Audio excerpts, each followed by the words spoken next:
Reading from Srila Prabhupada.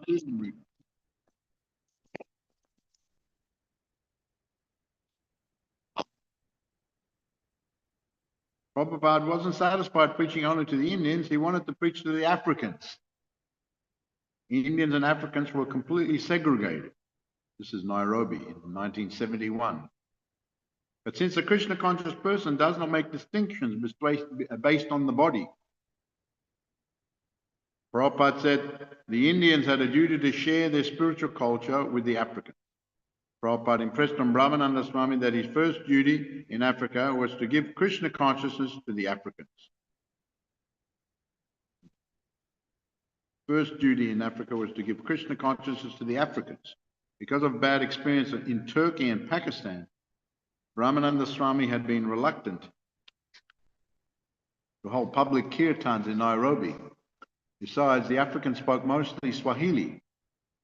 They were culturally different and usually too poor to buy books. The Brahmananda Swami didn't know how to preach to them effectively. Going to the Indians had been easy and natural. But Prabhupada wanted the Africans. It is an African country. He said simply, they are the proprietors. We should be preaching to them. As with everything else in Krishna conscious, Prabhupada demonstrated how to do this also. He got the use of a Radha Krishna temple in a predominantly African downtown area. The temple had a hall with doors opening onto the busy street, and Prabhupada instructed the devotees to hold kirtan in the hall, keeping the doors open. The devotee did as he asked, and in 5 minutes the hall began filling up with people. It was a shabby area of town. The people who entered were illiterate and dirty, but they were curious. And they happily joined in the kirtan, smiling, clapping and dancing. Brahmananda Swami left the hall and went to the nearby house where Prabhupada was staying. The place is filled with people, Brahmananda said, but it's not necessary for you to come. We can carry on and do the program ourselves. No, Prabhupada said, I must go. Brahmananda tried to discourage him. No, I must go, Prabhupada repeated. Are you going to take me? When Brahmananda Swami arrived with Srila Prabhupada, the hall was even more crowded than it had been a few minutes before. Prabhupada in his silken saffron robes appeared effulgent as he entered the dingy, poorly lit auditorium. As he walked, the crowd parted, leaving an aisle for him to pass among them. And they watched him curiously. On stage, Prabhupada led a kirtan and lectured. Although the Swahili-speaking audience was unable to understand Prabhupada's lecture, the people were respectful, and the kirtan they loved. Members of the Indian community had been apprehensive of Prabhupada opening the hall to the Africans, and some of them had attended to see what would happen. Observing Prabhupada's compassionate program, however, the Indians were impressed. Such an apparently simple program had the spiritual potency to erase cultural boundaries. This should be Brahmananda Swami's mission in Africa, Prabhupada insisted, offering Krishna consciousness to the Africans. And the program should be simple. Distributing prasadam, distributing free books, chanting Hare Krishna with drums and cartels. Distributing free books. Krishna conscious should not take another Nairobi Hindu religious society. Krishna conscious should not be just another Nairobi Hindu religious society. Hindus should take part by donating money. Brahmananda as preaching and recruiting should be among the Africans. When several black American disciples joined Prabhupada in Nairobi, Prabhupada told them, 400 years ago, your ancestors were taken away from here as slaves. But just see how you have returned as masters. Jai Srila Prabhupada ki jai. Instructive. Prabhupada mood was in spreading the Krishna consciousness to different parts of the world. Om Namo Bhagavate Vasudevaya. Om Namo Bhagavate Vasudevaya. Om Namo Bhagavate Vasudevaya.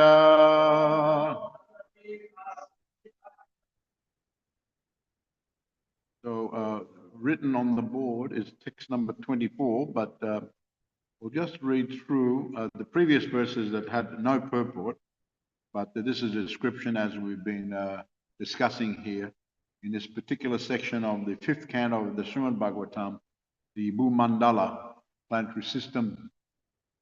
And so we'll continue. Translation: on the side of the Supashva mountain stands a big tree called Mahakadamba, which is very celebrated.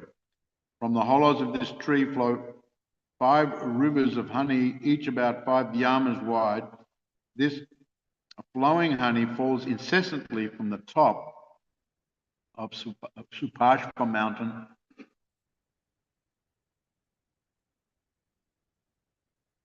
and flows all around Ilavritavasha, beginning from the western side. Thus, the whole land is saturated with the pleasing fragrance. Purport: the distance between one hand and another when one spreads both his arms is called the avyama. This comes to about 8 feet. Thus, each of the rivers was about 40 feet wide, making a total of about 200 feet.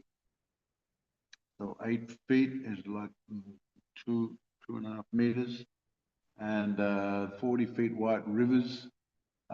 40 feet is what, 12 meters, around 12 meters, maybe a little bit more, about 12 meters. And then the total, okay, so this Supashva mountain, we're reading about all these mountains. Mount Meru in the middle of the Jambudvip, like a cone, but upside down cone, going in like that, going up, and made of gold. On the top of Mount Meru, Lord Brahma had a residence there. Lord Brahma has different abodes. He said he lives in the Brahma Loka at the top of the universe. He also has a residence on the top of Mount Meru, and all the other demigods are around that. They give their darshan there. Mount Meru, someone who can go there, take the darshan there. And also we have other mountains surrounding the Mount Meru. And so this is one of the mountains. In between these mountains are great lakes and so on and so forth. And there was a description of the big trees. This particular tree is a Mahakadamba tree.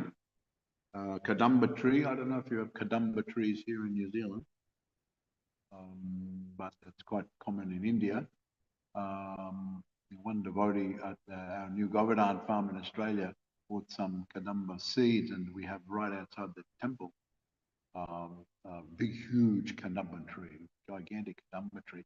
And they're coming on, actually, this is the season coming on now. And beautiful smelling flowers, unbelievable, like balls. I don't know if probably some of you are familiar with the Kadamba flower, but this is a Mahakadamba. Mahakadamba, and it's mentioned here. Now, we have to keep in mind that, as Prabhupada pointed out in yesterday's purport, or the purport from before, that these descriptions are from the Bhagavatam, have to be accepted as correct because they come down from authorities like Sukadeva Goswami and other great authorities. And so the modern calculation sees things from one side as far as this universe, but doesn't see everything from all sides. And this whole existence, the Bhumandala, spreads very wide. So we're only in a little section of it. We can't even see the other sections. It's like a metaphysical plane. I think it's been described like that by different authorities. So it's like, as far as we're concerned, as far as our position, like metaphysical, something beyond our senses to be able to perceive it all.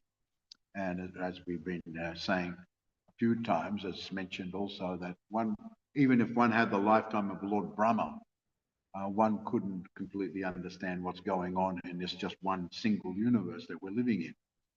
So all the different elements are the different devas and the upadevas, the sub-devas, and all the different residents of the even more higher than the Svargaloka and the Patalas, all the lower planetary systems. The bodies are made of different composition of elements, and so our perception of that is not possible.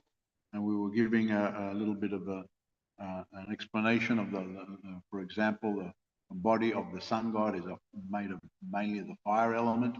So, and then the body of Lord Brahma is ethereal. So we can't perceive with our senses, we can't see Lord Brahma's body. but sometimes he makes himself visible, as other devas sometimes make themselves visible. They got mystic power. They can change their sizes. They can travel everywhere, unseen, or if they want, they can make themselves seen. They can go to these other residents.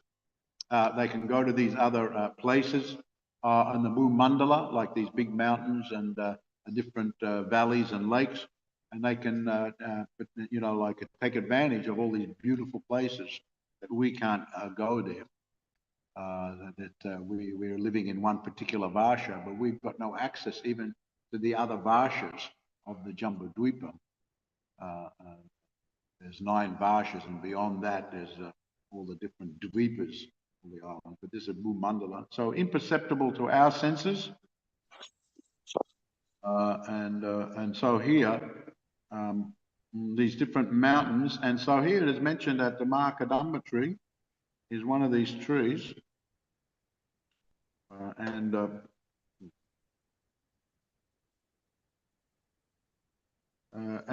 From the hollows of the tree, rivers of honey. It's such a gigantic tree that honey comes out. Generally, honey comes from the bees, but there's a kind of, I know there's some trees, they have what's called a honeydew, like a sap that's sugary. I don't know if it's the same as what's described here, but there is, it's not considered regular honey, which is the bees sometimes go to the tree, the flowers of the trees, and they gather that pollen from there, and they make their hives and they make their honey. And I don't know if you've got hives here. Yeah, on the property. Yeah. So most of our farming communities have beehives, and they have the honey. So mainly we get the honey from the bees, but here the description is the honey has actually come from the tree itself, the hollows of the tree. Now, I don't know if it's the hollows or the bees are in there making a hive in there or something like that. There's no further description, but somehow from the hollows of the tree comes this honey that it's like a liquid honey, and it flows down. Like a liquid honey flows down, and so the tree's so huge that it creates a big wide, it comes from different areas of this tree. This is the Mahakadamba tree. Is this the Mahakadamba? Yeah. And so when there's honey, the fragrance of honey, there's a nice fragrance. Of course, in the Kali Yuga, it's hard to get good fragrances even, isn't it? Generally these big cities of the pollution, and there's no, there's a lot of bad odors around the place. But in the past times, especially in the Satya Yuga, on Bharat Vash, this where we live, everything was very pleasant, fragrant, and the flowers had nice fragrance. And in Kali Yuga, the description is, well, all these things will decrease. The flowers will decrease in the fragrance. It's hard to get a flower with a good smell now. You can't even get any smell from them, practically. Some of them are nice. We have some here around here when you come to the temple in the morning. What's that? What's the Night Queen when you drive in? In the front of the entrance there, they have what's called the Night Queen. I forget the actual technical name for it, but it comes out, it's supposed to come out at night, and a very exquisite fragrance. I remember when I was up there coming and doing a japa walk, sometimes you could smell that. So there's some flowers, very exquisite fragrances, and just everything decreases in Kali Yuga. The fruits are not so nice anymore, like they used to be. And nice succulent fruits with nice taste. It's hard to get a good tasting fruit now, isn't it? Now, this area when we first moved here was practically all orchards, and we could go and could get directly from the orchards. You can still do a few, but I don't know what they're using these days to, and a lot of it's unripe and a lot of chemicals go in there. But it's hard to get a good tasting fruit. Still some are around, but I remember Janananda Maharaj was telling me that we were having breakfast, I think it was here, and there were some strawberries, and he had some strawberries. He said, this strawberry almost practically no taste, or not a very pleasant taste. He said, when I was growing up in England, he said, strawberries were exquisite. When they were grown, you get them from the garden. You could grow your own strawberries, quite common. and you get from the garden an exquisite taste. Very nice, but I guess you can get strawberry around this area.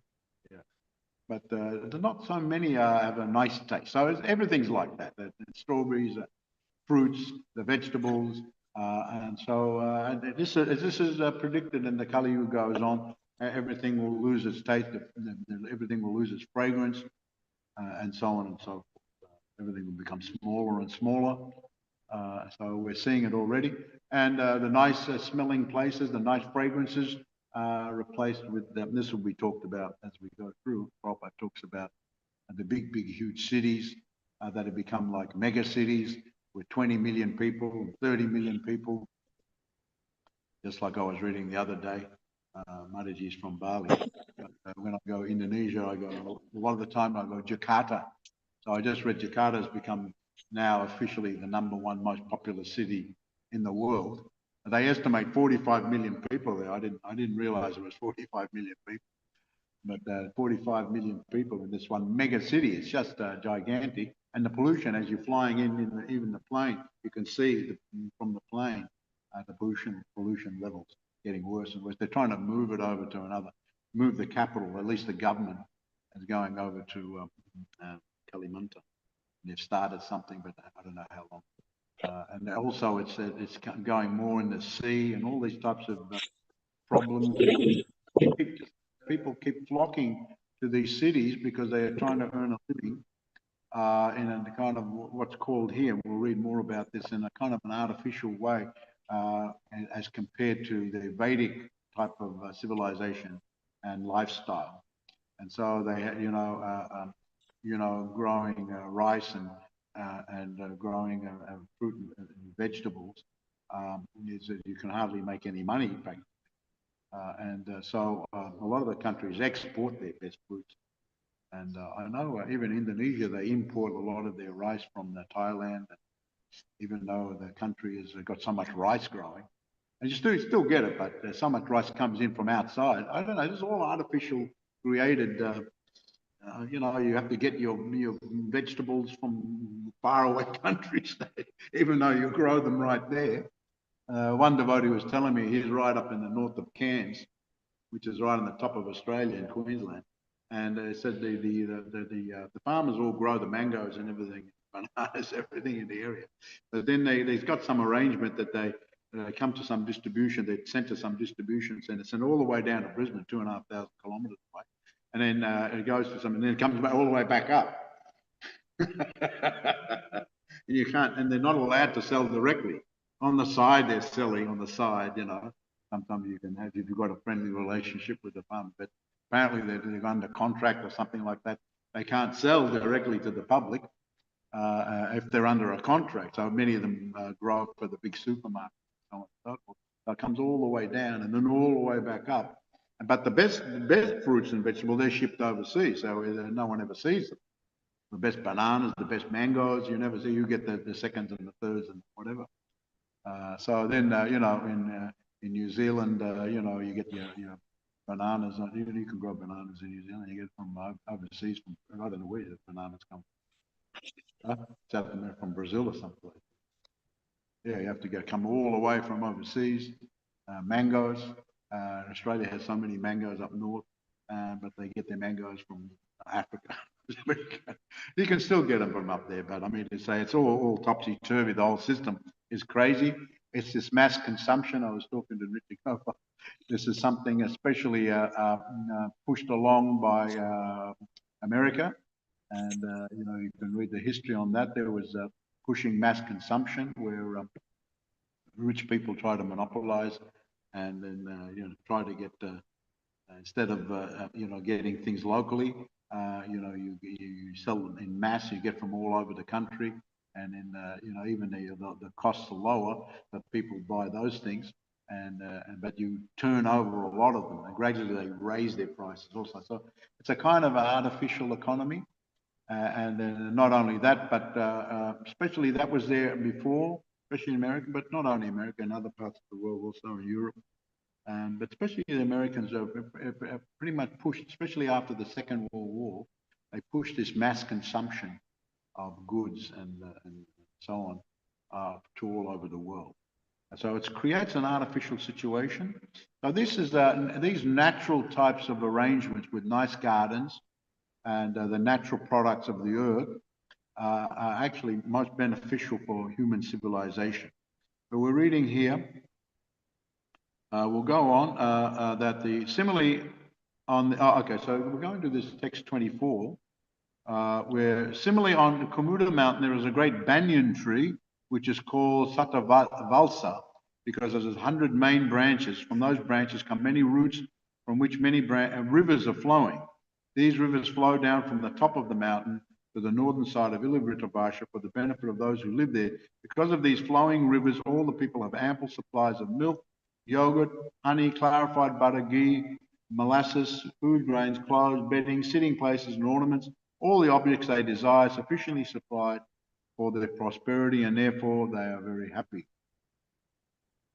So we'll read Prabhupada's purport in a moment, but this is a banyan tree. This is a huge banyan tree. I have seen now, you must have banyan trees here. Have banyan trees, actual banyan trees. We have banyan trees in the north of, banyan trees are all Asia and India, north of Australia. I saw one banyan tree in Townsville, north of Australia. It took a whole block. And you know, from the branches come shoots and they look like other trunks. So this whole tree took one whole block, just gigantic. One tree, we thought it was many trees. But actually when we went there, we found actually this is one tree with it shooting down the roots come down from the branches into there and they come up and they look like other trees. So it was actually it's one tree. So these banyan trees can be very, very huge and provide a lot of shade. And from there comes a nice rivers. Rivers. Everything is arranged under the organization of the Supreme Personality of God. We'll read the purport. The prosperity of humanity does not depend on demoniac civilization that has no culture and no knowledge, but has only gigantic skyscrapers and huge automobiles always rushing down the highways. If they can rush down the highways, if they're not caught in traffic jams. I was just telling Nitragopala, you know, it's like I've got an great impatience for being caught in traffic jams. Everywhere I go, I could, you know, I fly to the next city to go to the temple, get off the plane, get in the car, traffic jam. Get to the temple, very nice, wonderful, and then get in the car, go back to the airport, traffic jam on the way back to the airport. Then fly to the next place, get out, traffic jam, temple, traffic jam, back. In Jakarta, I was in the traffic jam, no gridlock. No one was moving. I don't know how many flights I've missed. I couldn't even get to the airport. No one knew exactly what happened. Someone said there's an accident, something. But no one could get there to even find out about it. The devotees told me at Puncak we had one temple in the hills outside Jakarta. And if you go at the wrong time, especially if it's a long way on the weekend it takes it, but you know, normally it would be 1.5 hours, or maybe 2 hours, but it can take 5 hours, 6 hours, 8 hours.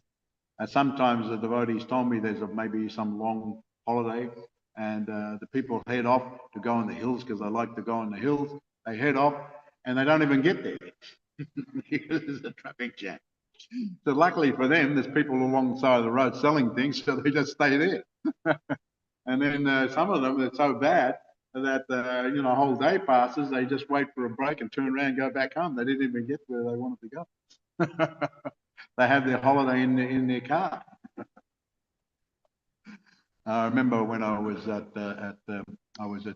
at ISKCON Juhu Beach, and I asked a devotee, how far is it? I want to go to our temple in Chopati, Radha Gopinath. How far is it to there? This was many years ago. And the devotee said, Maharaj, we don't talk like that. We don't say how far. We say how many hours it will take to get there. And that will depend on the time of the day. If you go right now, or if you go early in the morning at Mangalati time, you can get there in maybe 30 minutes. But if you go just a little bit after that, it could take 3 hours, 4 hours, 5 hours, 6 hours. But we never talk in kilometers. If someone says, what's the distance? We never respond in kilometers. We always take hours. How many hours it's going to take to get there? And what time do you want to go there? What time do you want to go? That's very important information. What time do you want to go? In cities like Jakarta, there's no peak hour. It's peak hour all the time. You don't have peak. They don't even talk peak hour. Peak hour? What's peak hour? It's all peak hour. They have to stop the trucks coming in. They stop them at midnight. They can't come in. It's all jammed up. Hellish. Just the hellish. And that's what Prabhupada says here. Demoniac civilization, no culture, and only gigantic skyscrapers. Huge automobiles rushing down the highway. I remember walking with Prabhupada in the Botanical Gardens in Melbourne, and at 6 o'clock in the morning, and already there was one section of it that the highway runs past it, and they were already rushing down. And Prabhupada just stopped and he said they were working so hard. 5:30, 6 o'clock, they're rushing in to get to work. And Prabhupada said, why do they start so early? And someone said, well, they're getting in early so they can find a park. Can find a park before anyone else gets in there in the best spot. So modern civilization, of course, we have to live in it as devotees. So we have to try to spread the Krishna consciousness. So we do what we can to spread the Krishna consciousness. But we always know the products of nature are sufficient, actually. We don't need to create all this artificial. The products of nature are sufficient, Prabhupada says here. When there's a profuse supply of milk, yogurt, honey, food grains, ghee, molasses, dhoti, sari, all these cloth, cotton, all this, these all come from the grown, the natural things come from grown products, bedding, sitting places, ornaments from the wood and everything like that. The residents are actually opulent. I mean, if you possess this type of thing, this is in the ancient civilization, this would be considered opulent. You have land, or you've got access to all these things. Now, this is, of course, what does one need to be able to have a nice supply? Prabhupada goes on to say, when there's a profuse supply of water from the river that inundates the land, then all these things can be produced. There will not be a scarcity. So you need water. Now, if there's no water, now water is becoming a rare commodity these days in many parts of the world. I think New Zealand, not so much, but in some parts, down in the south down there especially. But I know in Australia, the whole interior, hardly anyone lives in there because it's all desert. I think it's like 2/3 of the country, the most driest continent on Earth. And hardly anyone lives in there. And everyone lives around the coast, but it's very dry. And now they've got, even for the cities now, they've got all the desalination plants all over the place. And so in other countries also, it's becoming drier and drier. So water is a very great commodity. I don't know over here, but over there they have, you have to get permission to use the water from rivers and all that stuff. That must be the same here. If you've got a property on a river, you want to use the river water, you have to get the permission because there's a bit of a scarcity of the water. So the water, when the water is there, and even though we had a property in Australia, New Gaudadesh, we bought years ago. We've moved from there since.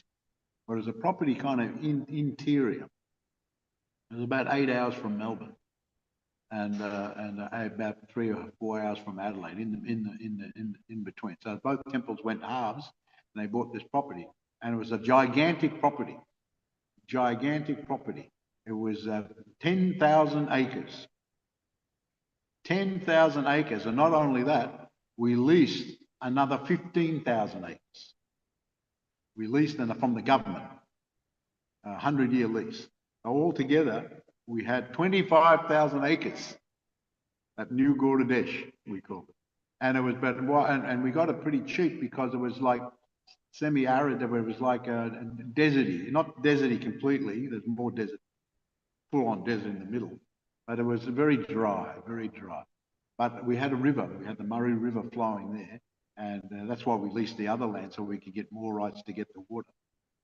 And so with a little bit of water, and just over the border, and the South Australia, in Renmark and all that area around there, it's a famous area for vineyards and orchards And also, but the area is also very, very dry, but because they are able to irrigate, they can produce all these wonderful fruits and vegetables and grapes, so many beautiful peaches, plums, apricot, all the different varieties of the fruits and so on are produced because of the water.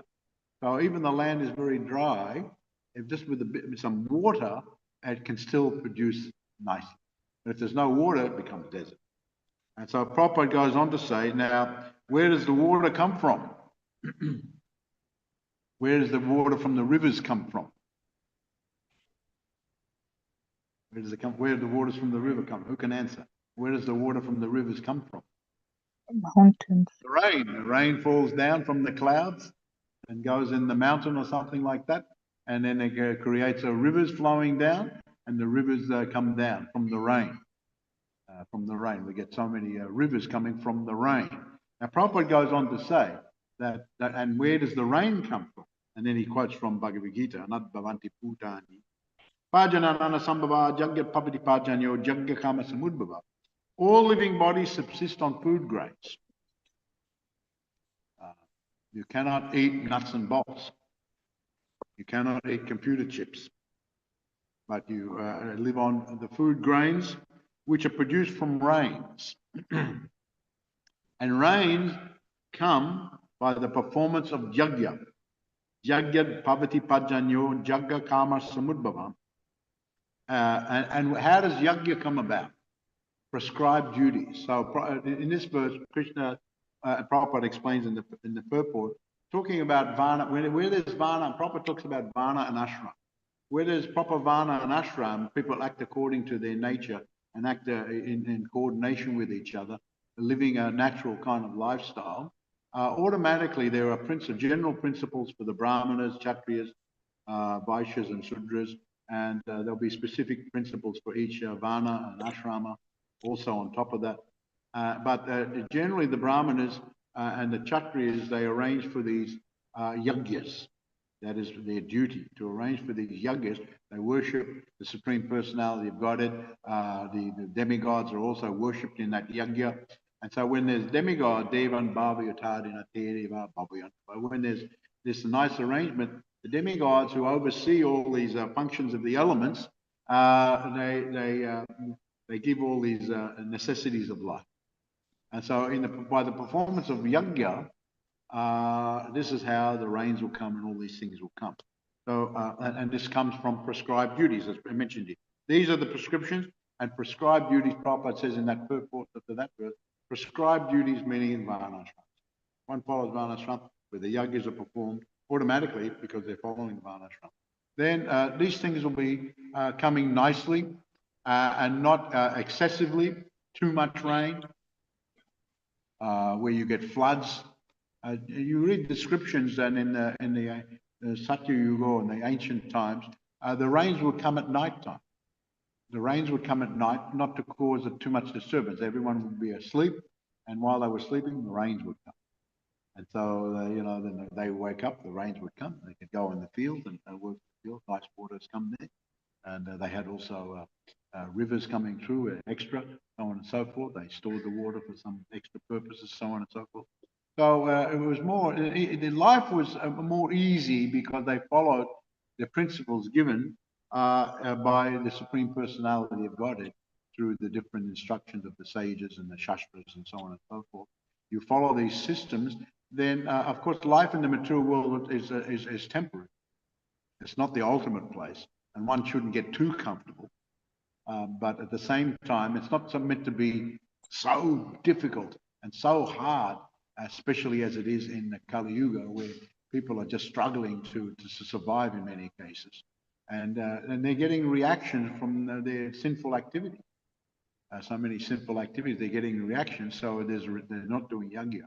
There's restriction, and they're getting heavy reactions. So life can become very unpleasant. And it's not meant to be like that. Even while living in the world, you're supposed to live relatively peacefully in the mode of goodness, at the same time following your prescribed duty and pursuing your Krishna consciousness. And then you advance, either you become fully perfect, go back home, back to Godhead, or in the next life you take up again in a higher position and continue your spiritual life. That is the overall plan. But people are in ignorance. They don't know these things. This is Prabhupada actually mentions, Prayanapa Yasasabhya, in his purport to this verse, which says that the people in the Kali Yuga, they're very unintelligent. They're not very interested in the spiritual life. And he says in his purport there that this is due to miseducation. The education priority is not correct. The people are getting educated in so many different ways. Of course, one needs education how to live in the world, make a living, but not that is the priority of everything. And modern technologies and innovations and so on, tend to really prioritize those things. And one time, actually, Prabhupada was asked about modern technology. He said, we are devotees, we use everything, but generally speaking, modern technology means that someone invents something and that thing becomes popular, can do the work of so many others. So 100 people are out of work, and then that one man gets rich. That one man gets rich. He said, that's modern technology. So, so many people are talking about this AI, or some people, it can do many things. It's like a double-edged sword. You can get access things very easily, but on the other side, they're worried about their jobs, this and that, and the other. Will be taken over by all the AI functions, so on and so forth. I read a comment by James Cameron, who I believe lives here in New Zealand. He's the guy who made all those Avatar movies, and he was asked about what he thought about what about using AI. He said, "Oh, we use a little bit, but what do you think of AI?" I said, "Well," he said, "that AI," he said, "it's a bunch of rich people trying to get richer." This is a bunch of rich people trying to get richer, and they control everything, and they lock everyone in on it, and then it becomes indispensable, and it's locked into so many areas, just like so many other technologies. You're just totally locked in. If there's some problem, then everything just breaks down completely, so on and so forth. So it is a kind of artificial, but the world has been built up like that, so much like that. But according to the descriptions given here, especially by Srila Prabhupada, that it's not a natural way of living. There is description here of, we were reading yesterday about this one place where the gold is produced from the flowing river, mixed with the mud and dried, with the jambu nadi juice, wasn't it? And mixed with the mud and with the earth, and they're dried by the air and the sun, produces some type of gold. And so there's so much abundance of gold, everyone's decorated with gold. So people may think, oh, that'd be wonderful to have so much gold. Robert talks about an artificial economy using paper money. Now they don't want to even use paper money. But now generally it's not even paper, it's plastic. But so there's big talk around the world doing away with that now, and just everything online. I don't know, in New Zealand they're talking like that probably. I know in Australia they're talking in other parts of the world, they want to do away with currency. But even Prabhupada says in the purport there that even the currency is a really artificial thing, because it originally was gold standard, and in the past civilizations they had coins, and they traded coins. They actually had coins, gold coins, or things like that they bartered. They traded actual products that were useful. So this currency is created because as Prabhupada said, there wasn't enough gold to go around for everyone. There's a scarcity. So let's create this paper and just issue it, and we'll back it. But if something goes wrong and you're left with a heap of paper, and the government's collapse or something like that, that paper, you might as well put it in a stack in the middle of the floor and just burn it, because no one will want it. No one will want it. But everyone always wants actual products like gold or jewels or products. There was, in the Vedic times, there was barter system. If someone wanted the grains and the other farmer had this, they would barter. So the economy was based on actual products, the physical products that they had actual value. So Prabhupada does comment that it's kind of built up of a long time now that it's become indispensable just the way it's been built up, and people can't live without it. And so we're also living in it, and so we're using it, but we understand what the ideal is, and what the ideal is. But because we're trying to spread Krishna consciousness, we have to utilize the modern technology. Prabhupada did utilize the modern technology, but for devotees, if everything just collapsed and you know, they would be quite satisfied going back to this original situation based on, you know, more natural type of living. Whereas I'm sure the material, especially in Kali Yuga, they tried to build it back up, you know, what it was before. So on and so on. So some nice you know, commentary here by Srila Prabhupada. So thank you very much for listening to the class. We'll finish there. And if anyone has any question or comment, I'll try to answer. But I don't know if you, from over there, it's very echoey. I have trouble with echoey. Any questions at all? Any comments? Yes. You know the sorry? An online question? No, it's not an online question. I was just wondering, like some descriptions in the Bible of different planetary systems. Now, the English language is very limited in its, you know, description, you know, the depth of it, in the sense that if there's something in the other planets, it's hard to describe, but the words to try and describe it are used from English. Could it be that some of the descriptions are not matching exactly what's there? What I mean is, like, for example, the honey you mentioned the honey. I mean, madhu is honey anyway, in Sanskrit, madhu is honey. But is it that everything that's there in the heavenly planets or other planets? Just like, you know, Prabhupada said, just like the colors of the spiritual world are not really perceivable here, but we translate in such a way as to give an idea. The colors that exist, that even of the residents of the spiritual world, has no real equivalent. Their bodily hues, there's no real equivalent, but there's some comparison to the colors in this world. So in some cases, so we can't speculate exactly. I know that particular, you know, descriptions of Krishna, of Lord Vishnu when he comes to Krishna, his bodily hue, there's different descriptions, some that describe a little bit differently from others. So some idea, and so the acharyas give some idea. So you're correct that, yes, when things are very subtle and the language is different and the actual situation is different, to actually give some idea using the languages of the world, whether it's English or whatever language, you know, you know, whether it's Russian or Hungarian or whatever, German or something like that, when you translate over, whether you know, our Prabhupada did try to capture using the Acharya's commentaries, and the editors tried to capture as much as possible of the actual meaning. But in some instances, the complete meaning, you know, especially of spiritual, of subtle things, cannot be 100% conveyed. But we get some idea. So the acharyas give us some idea by using the most closely related description, using the language. But you know, there is commentaries by acharyas so that we can't. There's no exact translation to this description that's given, but we're giving an idea.